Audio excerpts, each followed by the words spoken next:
இந்த ஒரு கோட்டும் நான் இன்றைக்கி ஜிம்மில் கேட்டிருந்தேன். என்னென்னா, ஐ ஆம் த கிரேட்டஸ்ட். அவரோட மைண்டில் என்ன ஓடிட்டு இருந்தது? எப்படி ஒருத்தனால அப்படி சொல்ல முடியும்? ஐ ஆம் த கிரேட்டஸ்ட், நான் தான் இருக்கிறதுலே கெத்து. முட்டாள்தனத்தில் சொல்லலாம். இந்த ரோட்டில் வந்து எதுவுமே பண்ணாமல் முடியல கலர் அடிச்சுட்டு பைக்கில் வந்து வீலிங் அடிச்சுட்டு ஐ ஆம் த கிரேட்டஸ்ட்னு சொல்லிட்டு போகலாம். அது வேறு, அது வந்து லூஸ்தனமாக சொல்லிட்டு போகிறது. But to say that I am the greatest and also be the great, எவ்வளோ பெரிய விஷயம். What was running in their mind? எனக்கு ரொம்ப க்யூரியஸாக இருந்தது. என்ன ஓடிட்டு இருந்தது? எப்படி அவர் அதை யோசிச்சார்? How was that mind that strong? மறுபடியும் நான் யோசிக்கிறது என்னென்னா, ஹீ ப்ரூவ்ட் ஹிம்செல்ஃப். நான் ஜிம்முக்கு வந்துட்டு முக்கால்வாசி பேர்த்த வந்து கண்டிப்பாக போகணும்னு சொல்கிறதுக்கு ரீசனே இதுதான். என்னென்னா, நம்ம வந்து ஒரு வெயிட் போடுறோன்னு வச்சுக்கோங்க, ஒரு 10 கிலோ தூக்கி வெயிட் போடுறோம், அடிக்கிறோம். ஓகே, 12 அடிக்கணும்னு நம்ம யோசிக்கிறோம். ஆனால் 10ல் வந்து கை வந்து முடியாதுன்னு சொல்லுது, வலிக்குது, இங்கெல்லாம் ஃபுல்லாக வலிக்குது. மைண்டும் சொல்லுது போது விட்டுருன்ட்டு. ஆனால் அதை மீறி அந்த ஒரு 2 செட், அந்த ஒரு 2 ரெப்பை ஏதோ ஒரு விஷயம் புஷ் பண்ணும்.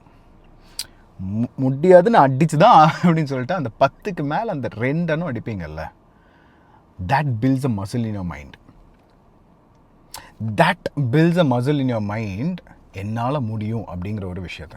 நீ ஜிம் போக வேண்டாம், நீ ஜாகிங் போறியா, நடக்கிறியா, அங்கே ஒரு மரம் தெரியும், அது வரைக்கும் நீ ஓடணும்னு நினைப்ப. ஆனால் அதுக்கு ஒரு 10 அடிக்கு முன்னாடியே பாடி விட்டுரும், கால் வலிக்கும், மனசு வெட்டும், ஹார்ட் பீட் அடிக்கும், இங்கே வயிற்றில் பிடிக்கும். பட் இருந்தாலும் நீ யூ வில் டெல், அது போயே ஆவேன்ட்டு. தினமும் அப்படி பண்ணனா என்ன ஆகும் யோசிச்சு பாருங்க. You will start to say I am the greatest. உங்களுக்கு உங்கள் மேலே நம்பிக்கை வரும். நேத்திக்கு ஒரு விஷயம் நடந்தது, பியூட்டிஃபுல்லான விஷயம். நேத்திக்கு நைட்டு நான் பரோட்டா சாப்பிடணும்னு முடிவு பண்ணிட்டேன். முடியல, நான் 3 நாள் டயட் இருந்தேன். ஐயாப்பா இன்னைக்கு சாப்பிட்டே ஆகணும்னு சொல்லிட்டு கார் எடுத்து வெளியே போய் கட்டைக்கு முன்னாடி வரைக்கும் போயிட்டு வேண்டாம் அப்படின்னு சொல்லிட்டு திரும்பி வந்த பாருங்க. எனக்கே என் மேலே பயங்கர ஒரு பெருமையாக இருந்தது. கட்டை வரைக்கும் போயிட்டு திரும்பி வரேன்னா எவ்வளோ பெரிய விஷயம். நான் மறுபடியும் இன்றைக்கி சாப்பிடாது அது 2வது விஷயம். கண்டிப்பாக நான் சாப்பிட போகிறேன் இந்த வாரத்தில். But I was able to do that. அது எனக்கு ஒரு பாயிண்ட்.